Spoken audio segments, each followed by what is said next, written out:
Salutations, everybody. This is Twin-pocalypse. Good day to you, everyone. Today we'll be talking to you our take on EA and their microtransaction debacle.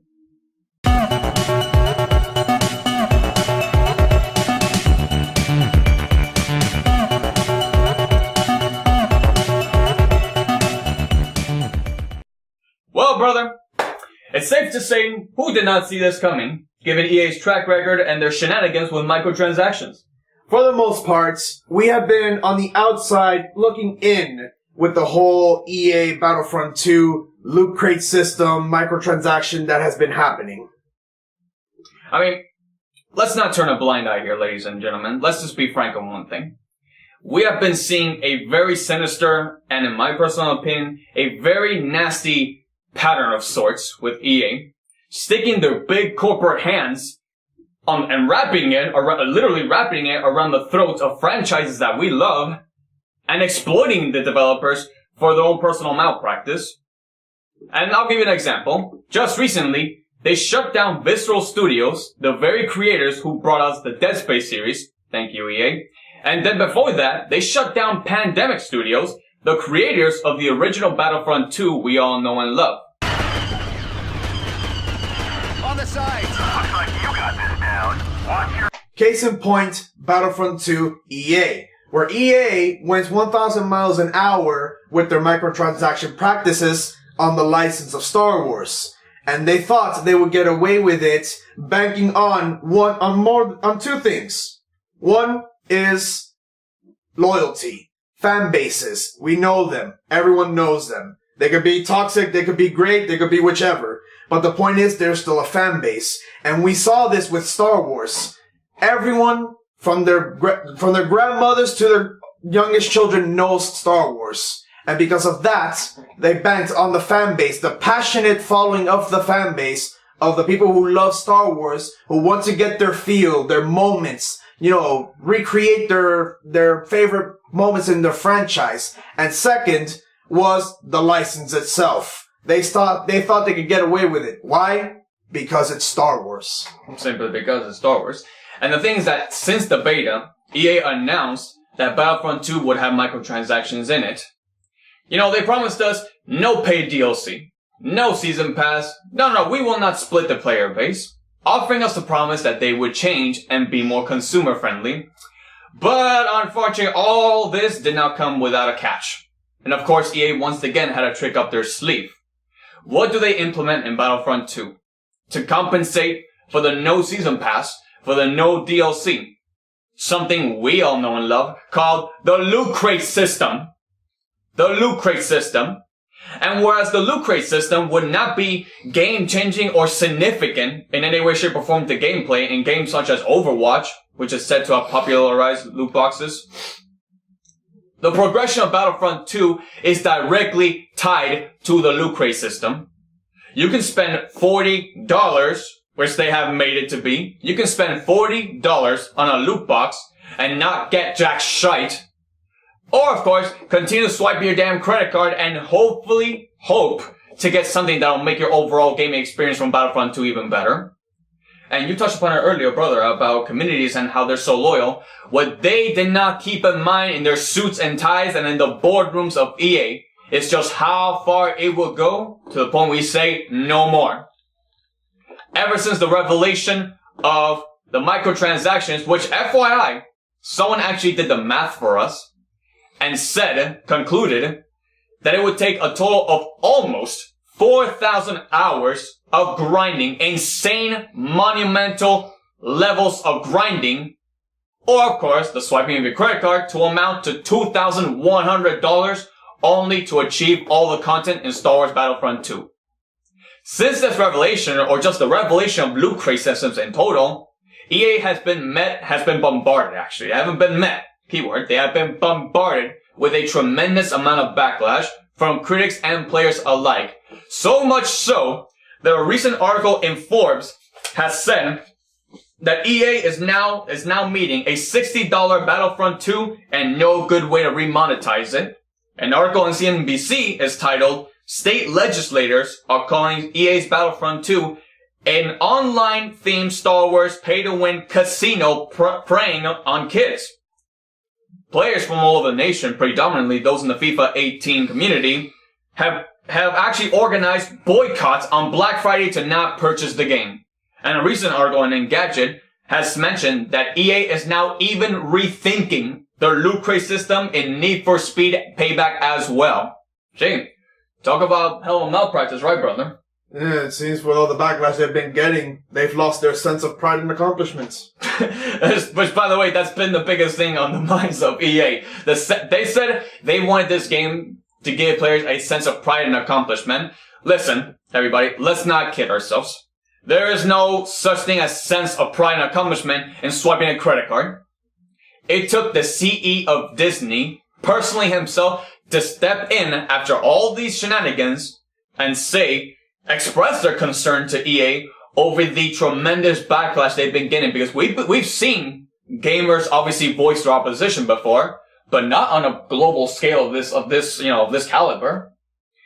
And what made me laugh at the end of the day was that how does EA respond to all this? Keep in mind, it took the CEO of Disney for them to finally listen, meaning they didn't care a damn thing we were saying. It went from one ear and it went out the other. How did they respond to this? How was it, brother? They temporarily removed the loot crate system. They temporarily removed our sense of pride and accomplishments. Temporarily. I'm gonna keep hammering them down on that because that was probably the weakest excuse that we ever could have seen from any PR team in, a Reddit post.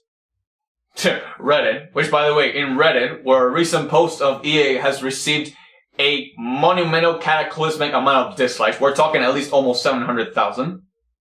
What makes me laugh is that they temporarily removed it. If at this point, even the craziest, the deafest, and the dumbest blind gamer can see just how sinister this is. So when enough people have spoon-fed them the $60 and, met their budget, let's make an update to put it all right back in. Because that's the thing with EA. They've been getting away with this kind of shenanigans for years. Because why? Because unfortunately, we, the gamers and the consumers, have allowed it to happen. No matter how much you voice your opposition, no matter how much you raise an eyebrow, and no matter how much you tell EA this has got to stop, unfortunately, there wasn't enough consumers who had the necessary self-restraint to say, hold on a second, let's take a step back and think this through. I mean, this is insane. More and more people were buying it because they're just too loyal. We were just too loyal to our games. And I'm talking communities like Call of Duty, Halo, or Star Wars. Doesn't matter whether it was exactly EA. It's just there are communities that no matter what they implement in the game, you mentioned it before, they're so loyal that they're willing to buy into that malpractice. So no matter how much you voice your opposition, if you continue to spoon feed them those $60, then we're not offering a solution to the problem. We're only prolonging the inevitable, especially in EA's eyes. Now, we have to keep one thing in mind. We live in the world of free market capitalism, and it's the way that things go. They are well within their rights to implement those practices. But one of the greatest things that we have to take from this, and it's the reason why we have this great system, is that in a free market capitalism, we as consumers have the freedom to choose what we wish to support. And that is exactly what many consumers did, at least for hard copy sales, where it was reported that EA's sales for hard copies of Battlefront 2 were down 60% from their first one, which everyone knows that the first Battlefront was a disaster. Not a monumental one, but a disaster. So it's the great lesson that we have to take from this, is that we, consumers, made our choice.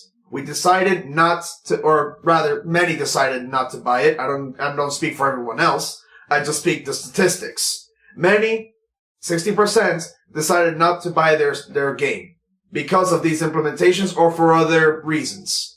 Now, let's get one thing straight.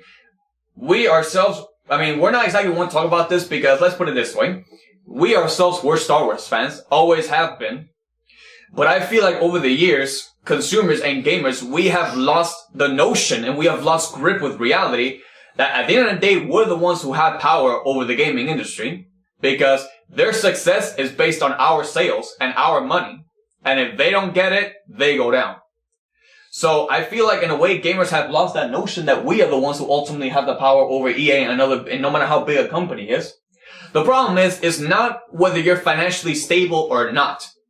It's that no gamer, every gamer, in my personal opinion, should not have to overinvest into a game that when you buy $60 for a game, then you're essentially saying, here, I'm giving you my damn $60. That game comes with everything already. There was a time where developers and publishers were proud of their products. Let's go back to the times of the original Battlefront 2. Or as far back as, I guess, 2005, 2006. Developers were proud of their products. And they released games and said, this is what we have for you. We want you to enjoy it. You used to pay your $40, $50, and $60. That's it. You had it. And that is how they would rise to success. But I mentioned earlier that they have been producing more and more unfinished products where now comes the DLCs, it comes the bundles, it comes the season pass, it comes this or that. And again, I feel, me personally, as a consumer, I should not have to overinvest into a game that you create for me to enjoy. That's basically EA's way of saying money, money, money, money, money. That's all they care about, and that's what they're motivated by, and they're gonna exploit it from you if that's what it takes. To add on to that, we have to remember that in the older days, when games were much more simpler and made by the developers, publishers had a less outreach and less grip on the companies. After a turning of the ecosystem or the economy or whichever one it is, we've seen that publishers starting to get deeper into their grips. Their claws started to get more tightly around the developers' necks, and it started to be that the publishers had the last say on what the games would be, not the developers. An agent. You don't fight. Taking them down. Now, all in all, we are not trying to influence whatsoever your take on Battlefront 2 or EA as a general. You are free, absolutely, to do with your money as you please. We're not trying to discourage you to not buy Battlefront 2. Just know what kind of hot waters you're treading into and do not raise your opposition afterwards. Because unless something is done, the microtransaction shenanigans are going to continue causing a hell of a shadow in the gaming industry.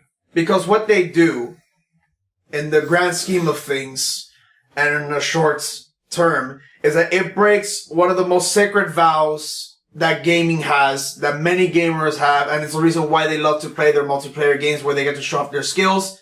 It's gaming as a meritocracy.